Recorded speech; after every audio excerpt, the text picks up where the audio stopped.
Well, I mean, Newt Gingrich, jump in here, because what gets me is that whether it's these, invaders, an invasion at the southern border, the spikes in crime, forgiving student debt, this country has become lawless.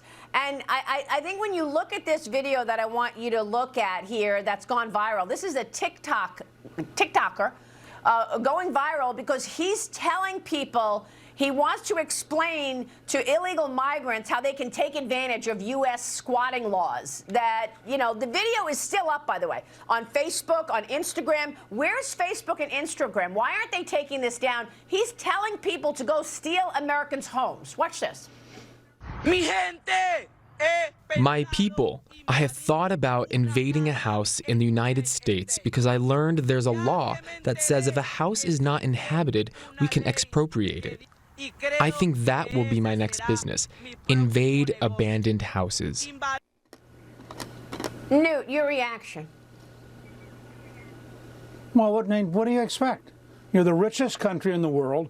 You have a government that is pathetically weak, that appeases its enemies. And so you're sitting out thinking, look, the Americans want me to get rich by stealing from them, or they want me to get rich by breaking their law and invading their country. Why should I deny myself access to all these goodies? So you have flash mobs going through stores, you have carjackings, you have a whole range of things. Now you have on TikTok an open exhortation, go steal somebody's home. This is all going to continue until we get an administration committed to the rule of law and until we're prepared, frankly, to deport a large number of people who are here illegally. And that particular person from TikTok would be a good example of somebody who ought to be deported. That's right. And Newt, that is why people like Kevin O'Leary say they're questioning whether or not to do business in New York anymore. That is why businesses are fleeing. They're afraid that the leadership in New York is going to turn their political guns, if you will, against them. Look at where we are right now. Newt Gingrich, New York Attorney General Letitia James is already laying the groundwork to seize Trump's assets if he's unable to pay the $454 million bond. James's team filed judgments in Westchester County earlier this month, where Trump's National Golf Club and Seven Springs estates are located.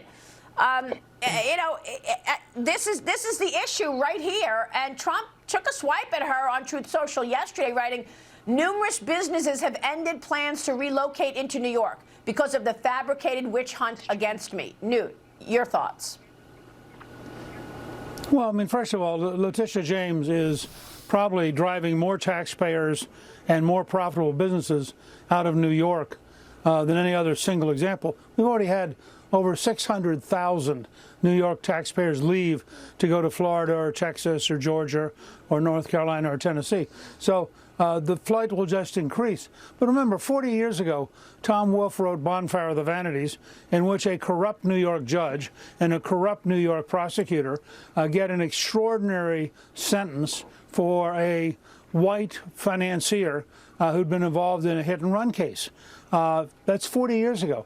The corruption's gotten worse. New York City politics is frankly a cesspool. The Attorney General is a perfect example of that. And what you're watching is a financial assassination. This is a deliberate effort to destroy somebody because they're a presidential candidate. And I think the country understands that. And I think the country, most people, are enraged that the rule of law could degenerate into this kind of rule of power. I mean, Newt, where are the other real estate executives in New York? Where are the bankers in New York coming to Trump's defense to say, look, there were no victims here? Where are these people who see this unfairness coming and speaking out? I don't hear anybody. Right, because what they know is they could be next. I mean, if you have a totally immoral and totally irresponsible Attorney General, and she has the full power of the state of New York, do you really want to pick a public fight, or do you want to hide in the corner? As Churchill once said, people feed the alligator or the crocodile until it gets big enough to eat them. Well, lots of people are just hiding and hoping that the crocodile Attorney General doesn't eat them while they feel bad about it eating Trump. But after all, they're not going to get in the middle of that fight. I think this is a perfect example of why we have to profoundly change the system and break up the old establishment and eliminate the kind of corruption we see here, we see in Atlanta, and frankly, we see in the Justice Department in Washington, D.C. Newt, how do you see it? Because this is a tool of the CCP. Look, I think it's very straightforward. I'm all for having an American-based TikTok.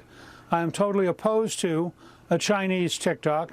I think I recently did a podcast on Newt's World with Peter Schweitzer, who outlines in detail the scale of the Chinese effort to undermine and destroy us. And TikTok is a part of their strategic pattern. So I would say you don't have to ban TikTok. You have to insist that it be taken over by Americans. And former Secretary of the Treasury Mnuchin is already putting together a group to buy it. So it shouldn't threaten any consumer, but it should protect America from communist China. All right, let's take a short break. We will come right back with more Mornings with Maria live on Fox Business. Stay with us. All right, welcome back. Final thoughts now from our power panel. Newt Gingrich. Well, I think the attack on Trump is a threat to the Constitution and the very rule of law. This is a very big historic moment, and we should all be frightened by what the Democrats are doing.